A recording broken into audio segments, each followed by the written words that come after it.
about to throw you in a can. What? You're gonna want a shotgun. Oh.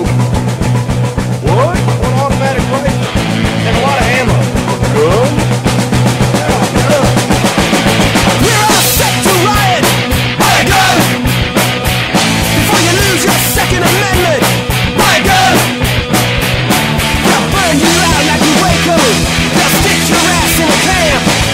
Jackbooted cops in riot gear, gonna kick your ass and laugh. The revolution is on its way. Better lock and load your AK.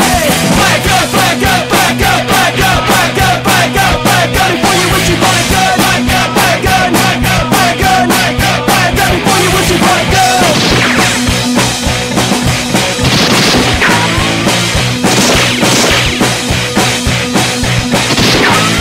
We're all set to riot. Buy a gun before you lose your Second Amendment. Buy a gun. They gave your money to the banksters. They stole your pension funds. It's time that we took to the streets. It's time we had our turn. A revolution is on its way, and the founding fathers would say, buy a gun, buy a gun, buy a gun, buy a gun, buy a gun, buy a gun, buy a gun before you wish you bought a gun. Buy a gun, buy a gun, buy a gun, buy a gun, buy a gun, buy a gun before you wish you bought a gun.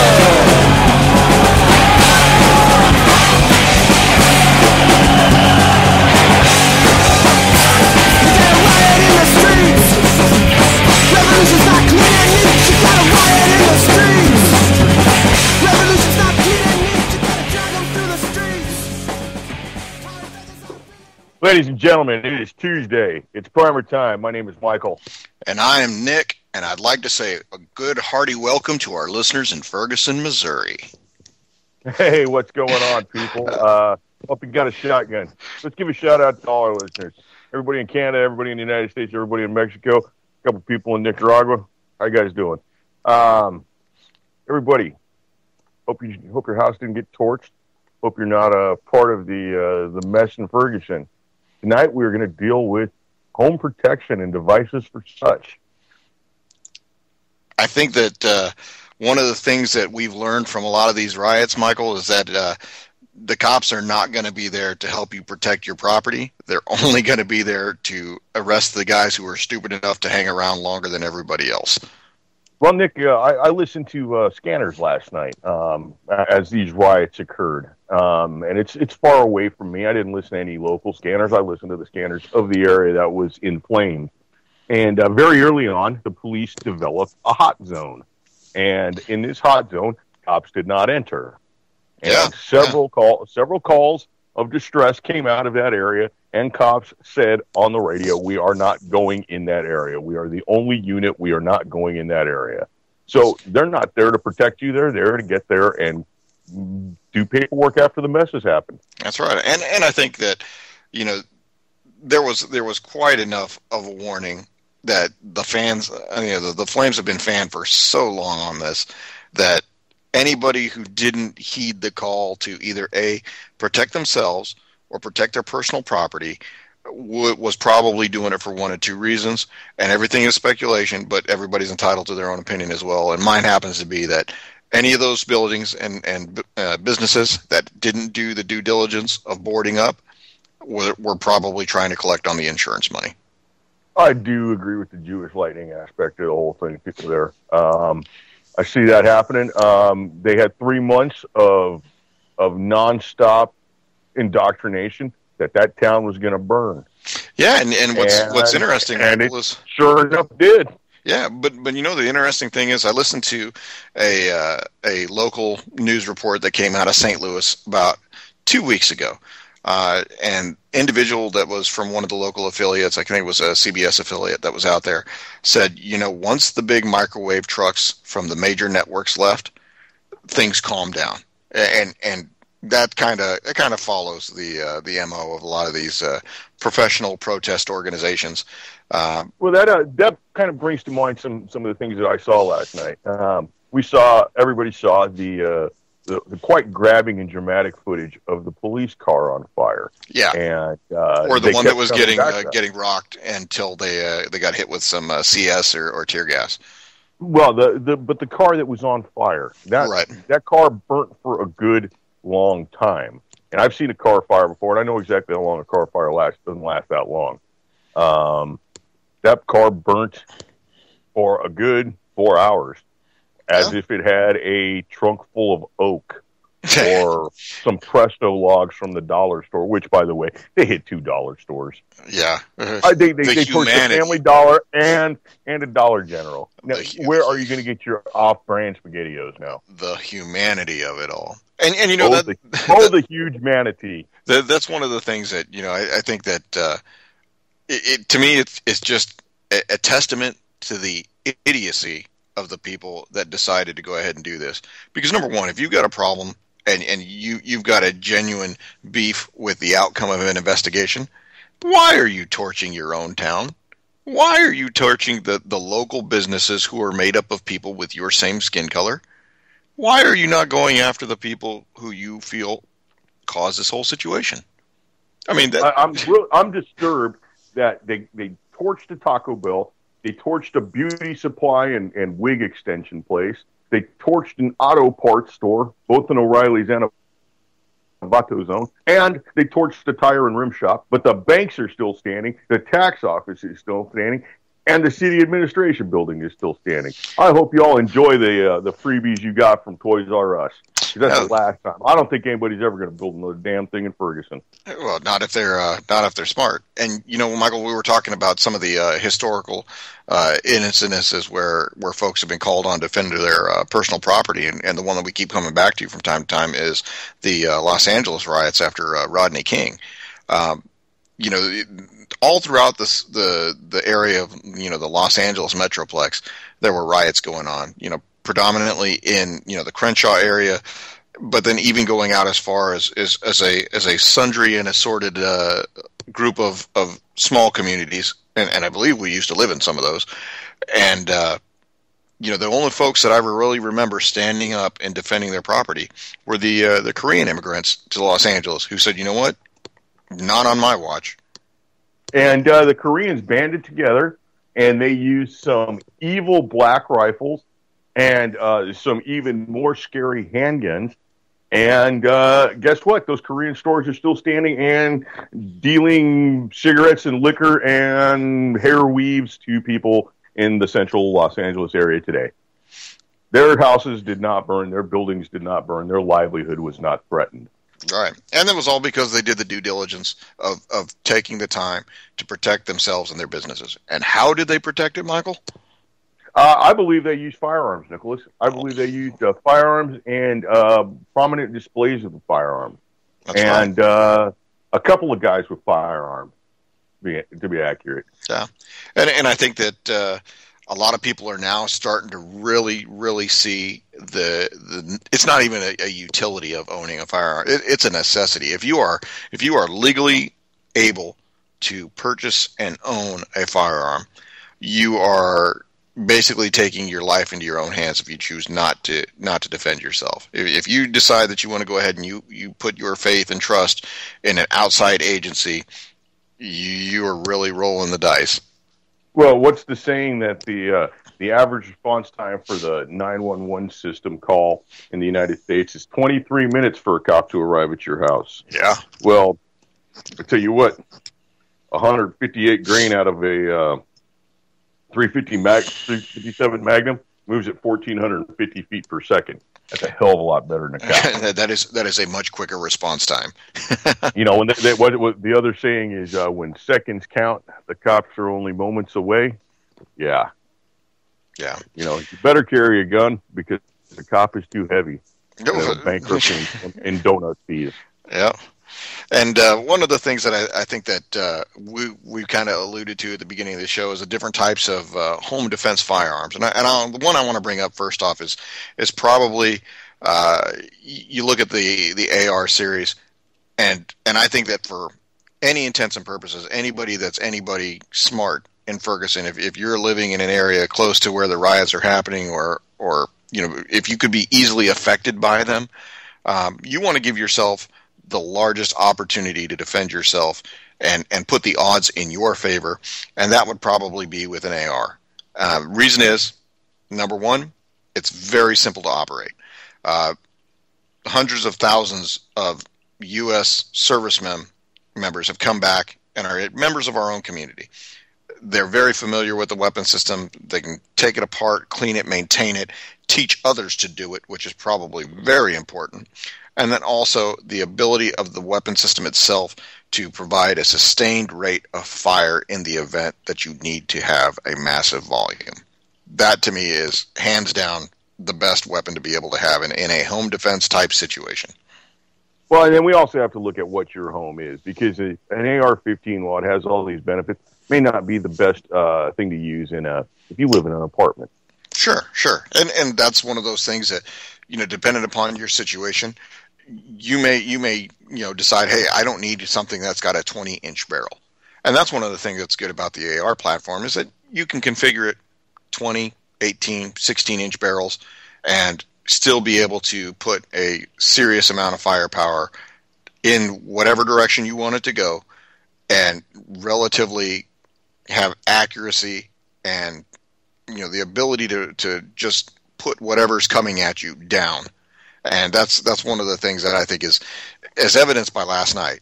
The officer that was involved in this shooting was firing a handgun, and there were, I think, tens of shots that he fired, 6 or 7, up to 8, I think, striking the individual before he was finally subdued. So, if you're gonna go almost empty out a 10-round magazine, I would like to have a little bit more insurance there.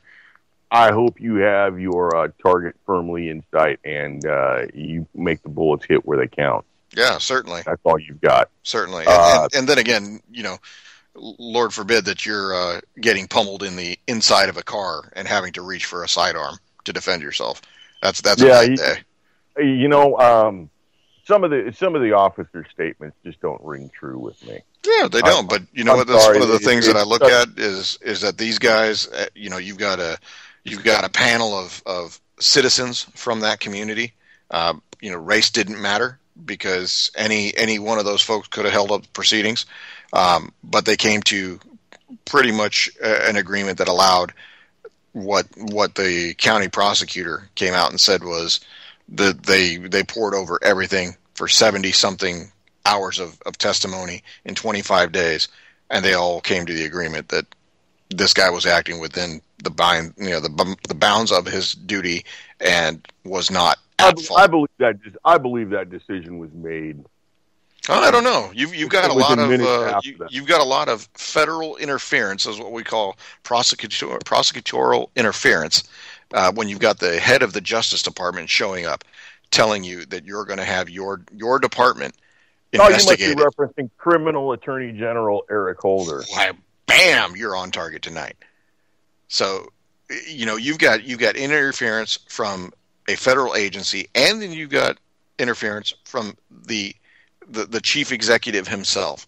I'm surprised that he didn't say, this guy could have looked like my son, or my son could have looked like this guy. That's all that was missed, because instead of hearing the president because first off, the protesters who were outside didn't understand what no true bill means, that it took them about 30 minutes before the president started speaking. They decided, oh, hey, this guy's not going to get indicted. Oh, shit. So well, and the president came out and said, please, in your rioting, riot nicely. Please don't riot in a manner that causes any sort of a financial hardship upon anybody. Yeah, thanks a lot, buddy. Yeah, and that was a teachable moment. I think he's had a lot of opportunities to talk about teachable moments since he's been in office. This was an opportunity that he squandered. I'm looking at the last 6 years as a teachable moment, my brother. Yeah, well, yeah, and that's for those folks who went and voted. So the way I'm looking at it is, anybody that's out there that is the least bit concerned for their safety, the safety of their family, the safety of any businesses or investments or property, they have to take the time to research the firearms that are available to them, what's comfortable with them, and what they can most easily and consistently employ to defend themselves. Well, I'll tell you what. You like the AR-15 for home defense. I like a shotgun. And Okay. there's a wide array of choices out there in the shotgun world, and it goes from every price point from being dirt cheap to I didn't know they made expensive shotguns like that. Right, right. And one of the things that I think as a lead into the shotguns thing is you have to know what it is that is available for you. There are some deals on shotguns right now that are screaming. You know, shotguns relatively inexpensive at 150 or less. And like you said, there are some pricey ones that come from Italian, manufacturers that Cesar Guarini shotguns at $35,000 a piece. yeah. They're very nice, and I'll tell you what, my cheapy by call will do the exact same thing as those. That's right. So, Michael, go ahead and give us the pros and cons of a double barrel shotgun in a home defense situation, vice a pump action shotgun. I would say the biggest advantage to a double barrel shotgun is the simplicity of use. You have two shots on tap, either one trigger or a single trigger setup or a double trigger setup. When it's a double trigger setup, it fires one barrel and then the other barrel. With a single trigger setup, it always fires the first barrel and then the second barrel until you open it, and then it resets to the first barrel. If you fire the first barrel and open it and close it, it resets to the first barrel again. Other than that, it's bone stock simple. There's nothing that's ever going to fail, and double barrel is just a little bit pricey. I'd say if you're going to be looking in the double barrel department, you'd be better off looking at a pump. Or the pump is going to come in definitely $150 cheaper. Yeah, and not only that, most pumps will come in with a significant amount of ammunition capacity greater than what the 2 rounds are going to do for you in the double barrel. So, right. A pump shotgun is usually going to have at least a 3-round capacity, usually a 5-round capacity once you remove the plug that's included to keep you legal for hunting. Most places allow you 3 rounds in the magazine for hunting. That can be very nice when you take out that plug, and now you've got 6 rounds in the magazine and 1 in the chamber. That's 7 rounds of devastation. And if we're looking at the buckshot load, which is 9 pellets of fun. That's 9 .32 caliber pellets moving at 1,400 feet per second. Yeah, that's pretty devastating if you put those on target. And for me, buckshot is the way to go, just because of my housing situation where I live. I've got less walls to penetrate. I don't necessarily need to worry about the overspray. Right. Yeah, and that's one of the things that I think a lot of people also take into consideration too is what's the penetration, or what's the rate of penetration that they're looking at between interior walls versus the hard walls or the load bearing walls, things like that. Most folks that I know operate in the sense that their home may be invaded, but it's going to take somebody trying to come in through the front door, and they're going to go ahead and trying to defend in like that foyer or hallway type entrance. So they've got a pretty sizable distance between 10 and 20 feet, depending upon where they're at the time. Folks with 2-floor house, you're going to have that entry door on the ground floor, and chances are you're probably sleeping upstairs. So you're giving away a lot of ground, and you yourself are confined into that stairwell or something like that. And you really want to be careful, wielding a large barrel object. I would not say that the 32-inch duck hunting bolt action long tom 12 gauge is what you should use for home defense. Yeah, slug guns don't tend to do very well in that situation. Well, now let's take a look at that. What about the Winchester Marines? It's a slugged shotgun. It's a rifled barrel, and it's got sights. Right. It's got front and rear sights. And I'll tell you what, it's pretty damn accurate. Okay. Well, let's talk about the optics for a second, because in the situation like that, we'll say middle of the night, just like it was last night in Missouri, you've got somebody who's trying to do a home invasion or break into your house. And that was happening in Missouri. Right. As I was listening to the scanner feeds last night, they were in the hot zone, But then there were calls coming from people in the neighborhoods right off the hot zone. People are trying to break into my home. There's noises at my back door. I see people in my yard. Yeah. And the police did not respond to those. Well, they couldn't. They were tapped out. And so here's the thing. You know, you've got a set of sights, whether they're True Glow or the fiber optics on a shotgun. But are you confident with that? You know, are you in a frame of mind, and do you have the muscle memory to shoulder that shotgun and put those crosshairs or put that target directly in front of your sights? You know, that's something that not a lot of people can do. You know, it's one thing to raise a shotgun, you know, chamber around, but it's an entirely different thing to be able to do it and put the lead on target accurately.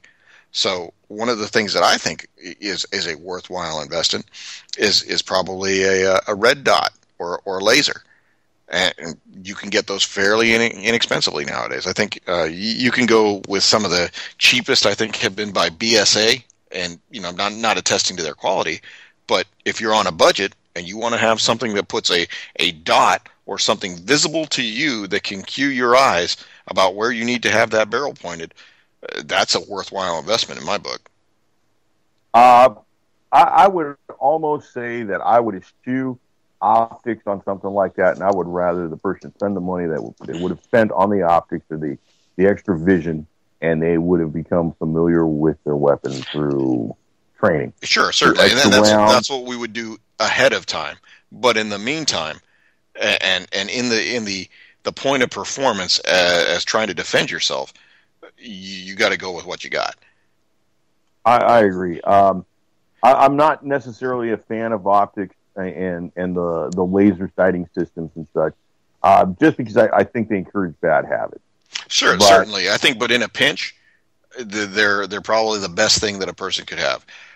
The other exception that I would bring up is, I don't know if you remember, Glock made a series of pistols that had a underbarrel rail integrated into the frame of the pistol. Right, I believe that was Generation 3. Right, was the rails. Right, so I invested in a Glock Model 35, 40 caliber Smith & Wesson, and the frame came with the rail system, and I went and invested in a Surefire X200 light. And I will tell you, that is some of the brightest light I've ever made the mistake of pointing at my own eyes before I even had it attached to the weapon. Instantaneous flash blindness. That's a pretty interesting subject right there. Those can be a little bit pricey, and they can be actually very reasonable. Right, and this at the and time, not necessarily the brand that you're using, but there's many different brands, many manufacturers.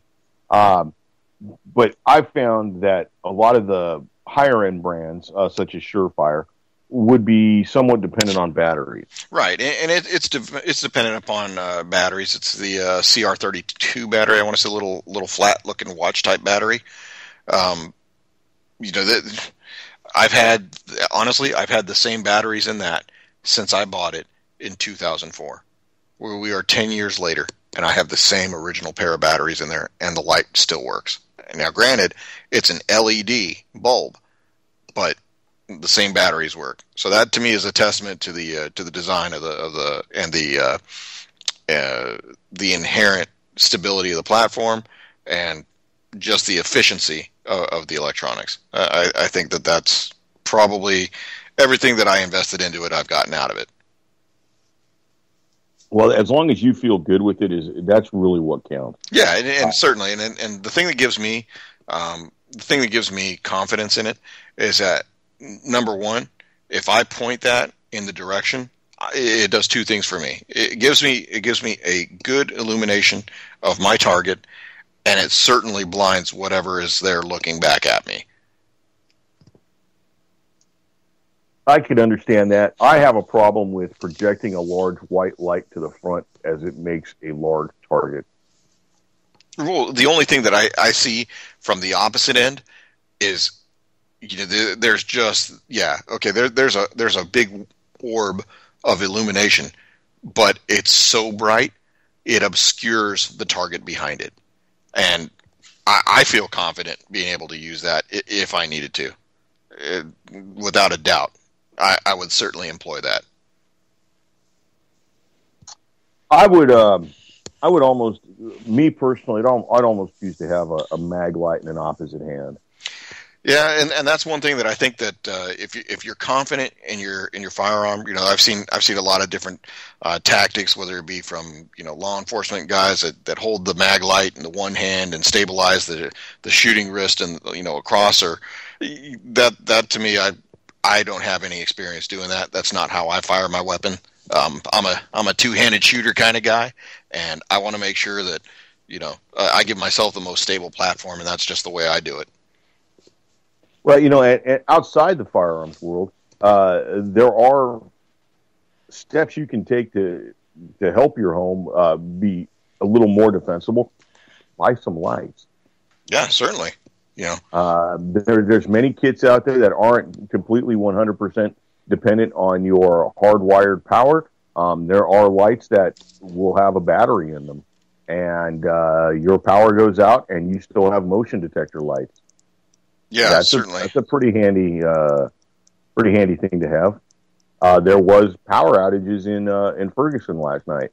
As I was listening to the scanner feeds, one of the newer supervisors, because as we saw, they were hurting for manpower. Yeah. They had everybody they could out there, and they had a guy on who had a kind of a little bit of fear in his voice. And when they lost a transformer, he came on the radio and he was pretty much, "We have lost a transformer. We have no power.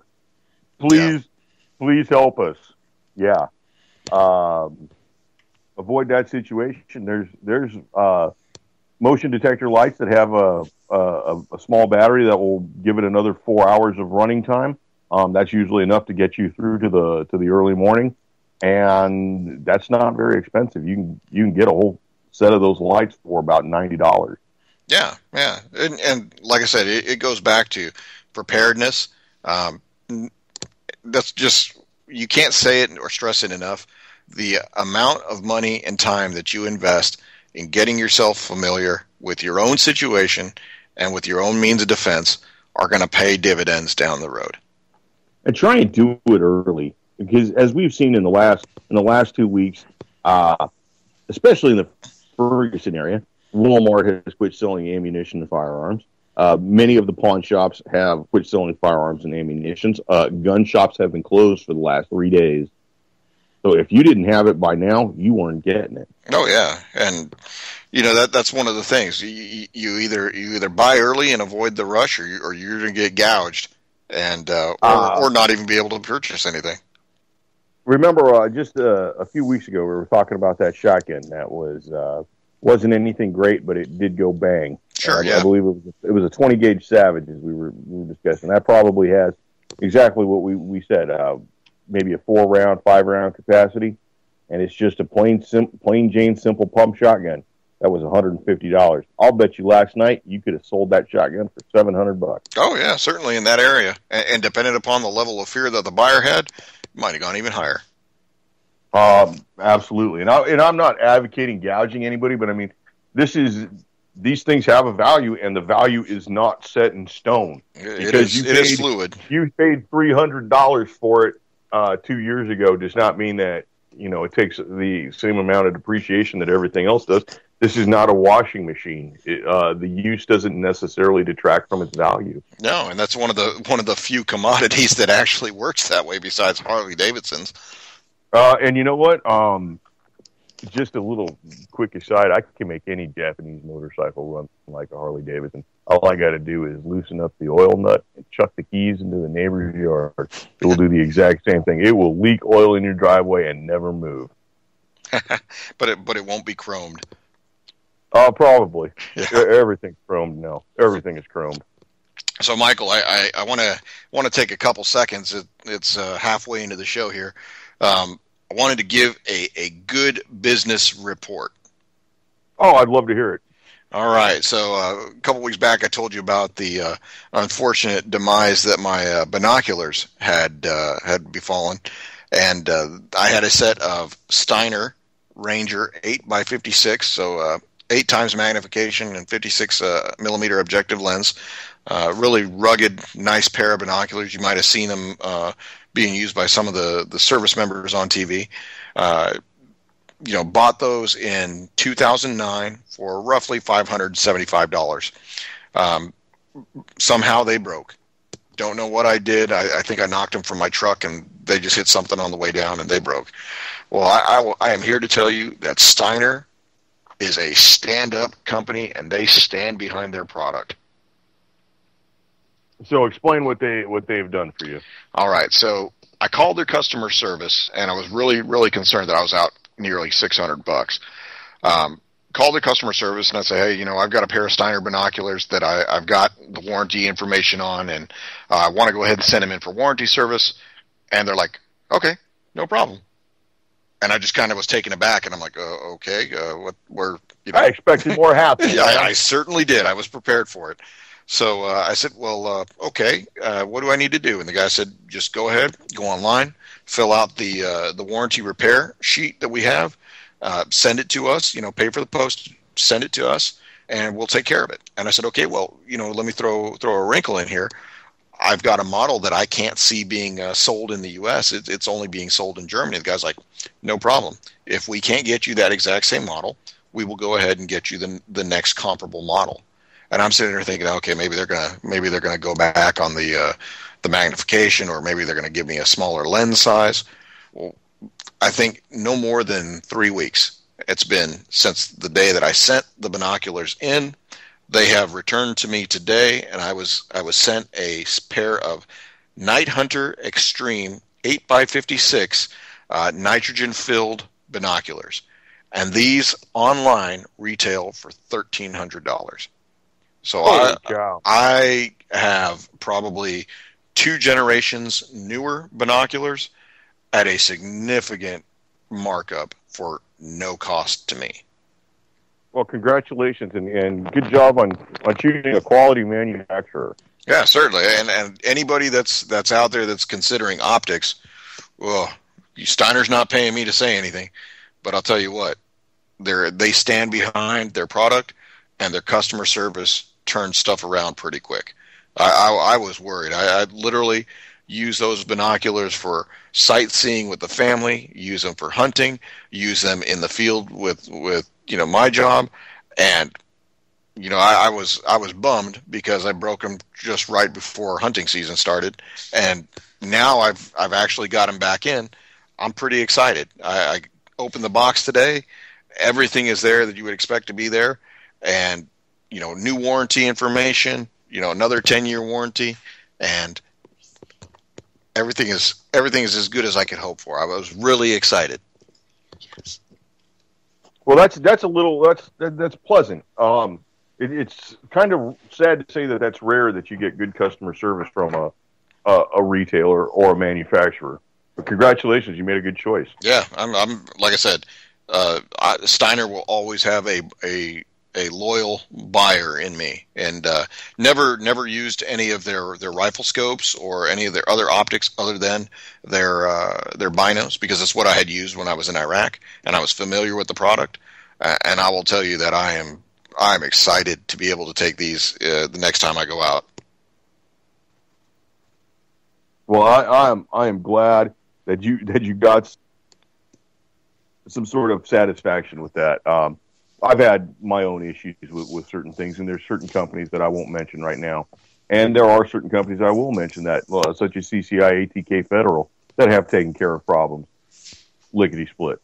Yeah, and like I said, it's a rarity anymore to be able to make a purchase, have a problem, and get it resolved quickly, and without attitude, I might add. Oh, and that's really the nicest part, is when you don't get any attitude. I mean, I was taken aback by the fact that it was such a simple transaction to get these repaired and replaced. I was geared up for a fight. I was thinking, do I have to go ahead and invoke my insurance that I have on these things, or will they actually stand behind their product? And Steiner in Germany has their affiliate in the United States, which is Burris Optics. And I'm going to go ahead and take a look at some of the Burris product line, because if they stand behind their product like they do for Steiner, that's got to be a quality piece of equipment. Well, and it's nice to have something that you can recommend with confidence to associates and acquaintances. Yeah, You know, certainly, certainly. and I'll tell you what, if I have to buy some binoculars in the future and I can get past my obsession with cheap stuff, I'd probably look at a pair of those. I'll tell you what, I had them for 6 years, almost 6 years, and I wouldn't have expected to break them at any time. I'd never roughed house with them or anything like that. I think it was just a absolutely weak point that I somehow exposed, but I'm satisfied, and that's one of the things that I think, as we're talking about home defense, you got to be able to be confident that your weapon system that you choose to purchase is not going to fail on you when you need it the most. And so that's my segue back into the home defense. Well, I'm going to agree with you on that, but I'm also going to throw out a little bit of a warning. A lot of the companies that have items that would be in the budget defense range may not have the customer service like Steiner has. Right. And that's very, very possible. I have seen recently a new line of shotguns, and they're from Turkey, and I believe they come from the same family as the Yildiz shotgun, which I believe is the Gerson factory in Turkey. Well, these are called the Emperor's Firearms, and they're kind of eyeball copies of a Benelli M4, but they work similar to a Remington 870. And I found these now for $199 for a pump shotgun. Oh my goodness! Now, that's pretty low price right there. My question is how, if there is an issue, how do you deal with the company? Yeah, certainly. They're based in Turkey, and they have a small importer out of New Jersey, and they're not real hip on taking phone calls. Yeah, and that's one of the things. I think you have a nexus between the cost of the item and the amount of service that you can expect to receive, if something goes wrong. But that's not true with everything, because I own something that would be considered low price. The North American Arms mini revolvers, their base model in 22 long rifle can be had for $209, brand new. You couldn't give me $500 for mine. Yeah, well, like I said, I've got the Mossberg 500A model. That is I bought that in 2004, I want to say, and I've had that. I think I've maybe put 100 rounds through the tube, and yeah, it does exactly what it's supposed to do. Mossberg is known for reliability in their shotguns, and the greatest thing is that it didn't break the bank. For an 8-round shotgun, that was $300. I could turn around. 590 is the 8-round, and the 500 is 6-round. No, I have the 500 Alpha, so that is a 8-round. Oh wow, that's nice. So that's got a 20-inch barrel on it. Yeah. So that's pretty nice. It is, and like I said, I know that if needed to, or if I desired to turn around and sell it, I know that I could get every bit of value that I put into it, and in today's dollars, I would actually get more or less, depending upon the way you look at the value of our dollar. I could see that. Something interesting I've noted with Mossberg is they've had two mainstays, two workhorses in their line. They've had the 500 series, which has morphed into the 590s or the 500 Alpha, like you have, and then they have their budget line, which is Maverick by Mossberg, and they had the Model 88, which was very much like a Model 500 budget-wise. Well, it seems that the Model 88 has taken over the place that the Model 500 has had. Right, and like I said, I think that the 500 is almost out of favor in terms of being the 8-round tubular magazine that I have. I think they've gone to like the field barrels, so they change them out for trap and hunting. Mine was just the one barrel. Does yours have a heat shield on it? It does not. Well, thank God, because we all know that a heat shield makes that shotgun 10 times more deadly. Yeah. Certainly would. So, I think that one of the other things we really kind of didn't cover is small arms handguns in terms of personal defense at home. I've seen a ad that you sent me for the Ruger LC9, and can be had for roughly $299 right now. Hate to break it to you, cannot have it for $299 anymore. Ah, it is sold out. There you go. And it was sold out actually within 3 hours of me sending you that link. Yeah. Well, I've seen him. I did visit a local gun store a couple weeks ago, and they did have it in stock there, and they had it for $329. So, right. Yeah, you miss the sale one day. You just pay full retail the next. Yeah, the 10% is really shouldn't break anybody at that point. But $300 is an interesting price point for a handgun. It's going to leave you sort of limited. Your choices at $300 in the new range are going to be with things that don't necessarily have the greatest reputation. Would you be talking about striker-fired pistols? I would be talking about Taurus pistols, to be honest. Oh, yeah. I would be talking about Taurus pistols. I would be talking about Bersa pistols. I would be talking about the Smith & Wesson SDVE, whatever assorted combination of letters that they put on their Glock copy. Yeah. That's where you're at about $300. $300 in the used market really doesn't even get you anything other than what we've spoken about. Right. But if you move up another $140 or $150, you're moving into the Springfield XD range. Yeah, and Springfield XD is nothing to turn your nose up at. No, certainly not. The old Springfield XD is a very, very well-made pistol. You may be able to find one in the used market for about $400 right now. That's nothing to turn your nose up at. But in the $300 price range we were discussing, yes, you are going to be limited to some of the smaller manufacturers or less reputable manufacturers. But even in those categories, you've got plenty of options. Taurus, well, some of their automatic pistols, semi-automatic pistols, don't really turn like crank.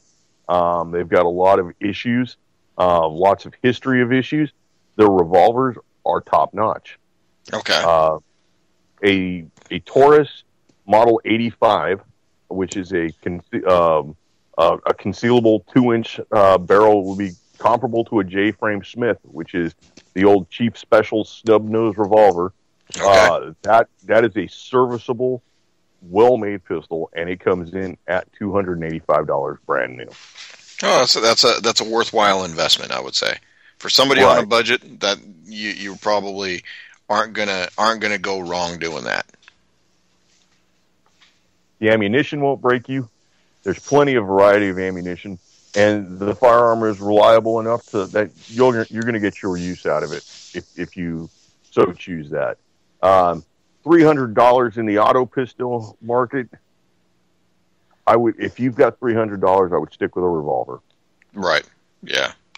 Yeah. I mean, ease of operation, and you don't have to worry about that polymer frame thing. There's a lot of things you don't have to worry about with a revolver.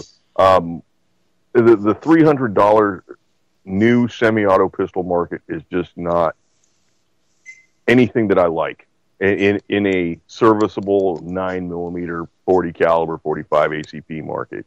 Okay. There are things out there in 380. I don't suggest 380 for anybody. I'm not a fan of 380 ACP.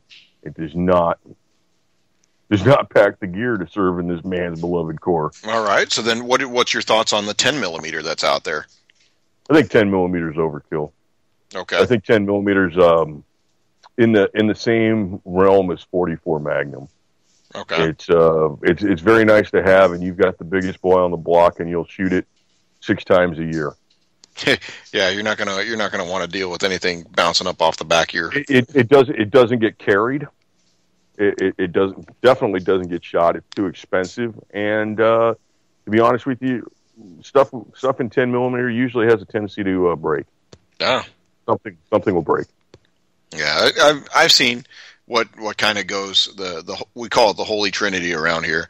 You'll either have something in 40 caliber, something in 9 millimeter, or something in 357 in terms of carry. I personally would choose the 9 millimeter and 357. Yeah. I'm not a fan of 40 caliber. I think 40 caliber has always been an afterthought. It's not quite good at anything that it does. Yeah. It's not necessarily an accurate round. The pistols that are made for 40 Smith & Wesson usually are 9 millimeters that are wallered out to accept the 40 caliber, or it's a 45 that's been shrunk down. There's nothing that's designed for it. It's a complete and total afterthought. And as we've seen, the FBI says that they're no longer using the 40 Smith & Wesson. They're moving back to 147 grain 9 millimeters. Okay. Well, what would you say about one of the compact 45 models? Because here you go. You talk about the biggest boy on the block. A 45 will put somebody down. And 45 is a design, a time-tested design that has been through enough trial to where that design is functional. And 350 is about the range for some of the what we would consider off-brand 1911. Some of the Turkish 1911s or the Filipino 1911s. The Chinese 1911s. The Chinese 1911, the Norinco, I believe that sold for $229 when it was brand new.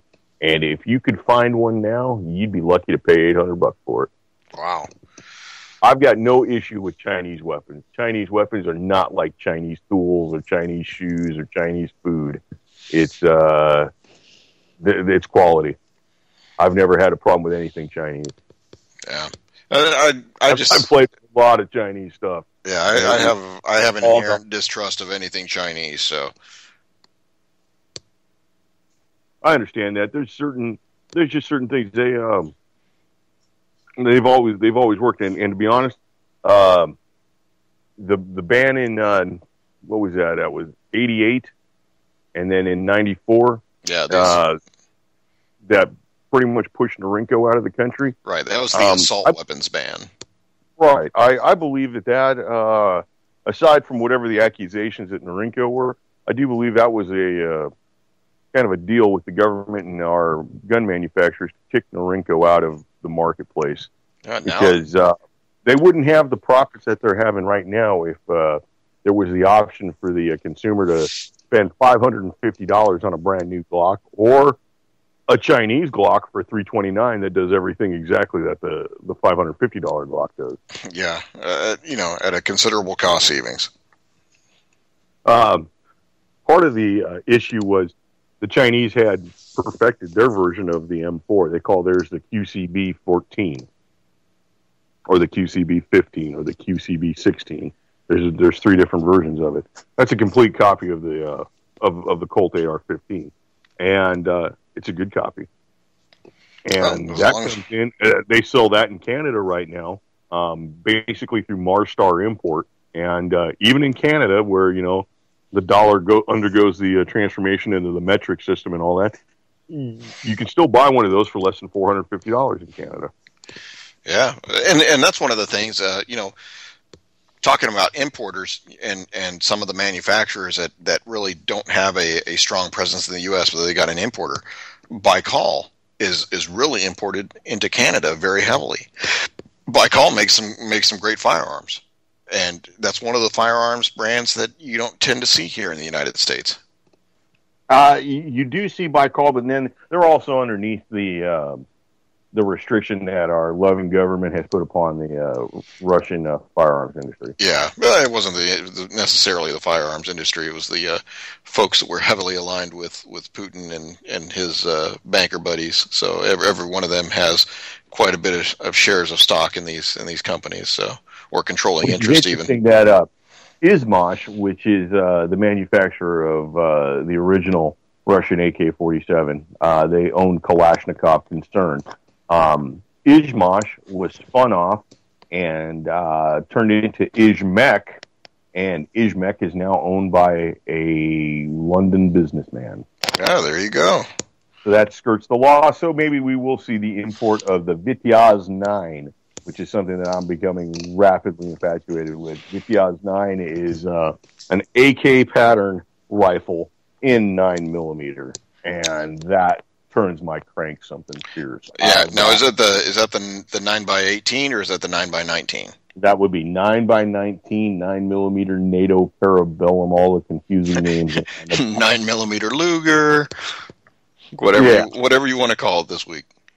Right, and this is pretty nifty. It's got the venerable AK style action, which means it's piston operated and indestructible. Reliable. And this has 35 round magazines.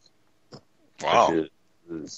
35 rounds of 9mm out of a rifle is, well, you can compare 9mm coming out of a rifle to 357 coming out of a 6-inch barrel. Or 5.56.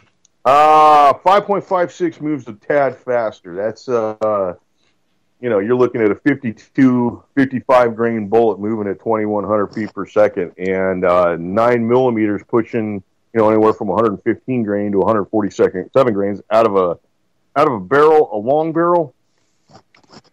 You're hitting 1,700 feet per second. Yeah, but you're putting a bigger hole in somebody. Yeah, there is more mass behind it. Yeah. Not quite the velocity, but, gotta make a trade-off somewhere. Well, you want the energy dump. You don't want it to pass through. You want it to deposit everything it's got into whatever you're shooting at, so that way it doesn't get back up. I think one of the things that I see is that a lot of folks don't have the opportunity to really have a chance to put a wide variety of ammunition downrange, and they don't necessarily ever get that opportunity. So one of the things that I see is getting a chance to have the time to practice, get out there on the range, and just do as much as you can. And that's one of those things that a lot of people don't ever get a chance to do. So, hey, sorry about that. It's not a problem. How are you? Well, pretty good after punching the phone and trying to figure out everything here. Oh, it's a Friday night phone. Well, I believe my phone got Ferguson. Oh no, they hit the transformer. Oh, I'll tell you what. Sometimes the technology really just frustrates me to no end. But whatever, it's part of the deal. Yeah, well, Nick, we got to jump on something real quick here. We got to go over the 4 rules of firearm safety. All right, run them down. All right, first rule: every firearm is loaded until you physically and visually verify that weapon is unloaded. Rule number 2: keep that muzzle pointed in a safe direction at all times. Do not point it at anything you do not wish to destroy. Rule number 3: know what your target is and know what is beyond your target at all times. And rule number 4, the most important rule of all: keep your booger hook off the bang switch until you are ready to discharge the weapon. Once again, in several of the online forums that I look at, it seems to be in waves, but lots of guys posting firearms with their finger on the trigger, loaded weapons, the whole 9 yards. You are responsible for your safety, and if I lose my rights because of your dumb actions, I'm going to come and find you. So do you think that the criminals that are out there roaming the streets in Ferguson were demonstrating proper firearm safety techniques? I would doubt that. Yeah, I would highly doubt that. It's hard to maintain proper trigger discipline when you've got your Glock Fode high point and you are shooting at transformers and whatnot. Especially when you're wearing one of those Guy Fawkes masks. Let's yap about that. These anonymous guys, okay? I'm not trying to pick a fight with them or anything, but they made a big old scene about how they hacked the KKK and they got their information. Guess what? Hey, the KKK hacked them back. Well, there you go. It's kind of takes away a little bit of the mystique of the anonymous crowd. If you're able to do all this wonderful hacking and insight and document dumping, but then you get hacked back by the guys you're calling inbred morons. I don't know. Yeah. And then on top of that, those Guy Fawkes masks, those things are $19.99, made in China. Way to stand up for the common man by perpetuating the Chinese slave labor system, you bunch of jackasses. Yeah, I think that's one of the things that, you know, of course, everybody that's anybody, aside from, you know, probably you and I to a large extent, the folks who like to announce their intentions of what kinds of crimes they're getting ready to commit over social media. By the way, word to the wise, folks, everything is being monitored. So do yourself a favor. If you're going to go out there and commit a crime, yeah, go ahead. Put it out there on Facebook, because they'll have a record of that for in perpetuity. Just as an aside, this morning on one of my gun groups, there was somebody who had posted from a different gun group out of state a picture of a single-shot shotgun that was cut down to an illegal length, completely illegal. Way shorter barrel than 18 inches and way shorter overall length of 26 inches. This was kind of a joke that was being posted, and somebody decided to post that he had one, and he posted a picture with his bright, cheery face holding pretty much a similar shotgun to that, which is just a single-shot New England firearm-style shotgun that had been cut down. He posted that picture. Right-click, save, label file as felony. Yeah, that's right. That's the 10-year click, buddy. Oh, and guess Don't what? Don't be posting shit like that, because that's 10 years of federal pound you in the ass prison and a $10,000 fine. And there is no parole in the federal system. Mm-mm. So nope. you will do the full 10 years there, buddy. And the sad thing is if you're going to go into the federal system, you know, they talk about, it's like Club Fed and you get, you know, steak and lobster at your meals. Well, the federal government's broke. So guess what? You're actually going to be within the state system. You may be a federal prisoner, but they're just going to move you around to state jails. You'll be a victim of state jail food, and you'll still get no parole. Wow. Yeah, you know, the idiocracy abounds, and there's plenty of it to go around in a lot of these towns, because it's not just Ferguson and St. Louis. You know, I was watching. I'll tell you what. There was idiocracies everywhere. San Diego's just come to the point where they're going to recycle sewer water and turn it into drinking water, which brings to mind, you mean water like out the toilet? Why? I drink Brondo, dude, because it's got electrolyte. It's got what plants crave. The thirst mutilator. Yeah, everybody, if you can, get a chance and check out a movie, 2005. We don't recommend this often, but 2005 Mike Judge film, Idiocracy. Go ahead and take a look at that. There you go. Well, Michael, we're getting down to the wire here, so I want to go ahead and say a big thanks to all our listeners out there on UCY.tv. We got our good folks that you know, they help keep us going, and they give us an avenue to go ahead and get our point of view out there, and that leads me into a big shout to Jules, saying, you know, thanks for giving us the platform. That's the way I say it. I'd like to just tell everybody in the Missouri-Ferguson area, stay safe, stay frosty. If you're in areas other than that are experiencing protests, be aware. Be aware of your situation. Don't take no crap from anybody. I'd like to say thanks to Jules and Nick. I'd really like to say thanks to you. I really enjoy these talks we have. It's great and kind of a little record of what we do. Yeah, well, hey, appreciate that too. You know, it's a good opportunity to talk to you for an hour, and we're gonna get snow tonight, man. So, yep. All right, time to bundle up. Well, stay warm, and like the song says, get your ass out there and buy a gun. Yep. Hey, Chris. Thanks a lot. UCY.tv. Prep Chicks Live After Dark. Yep. Chris in Texas. Howdy.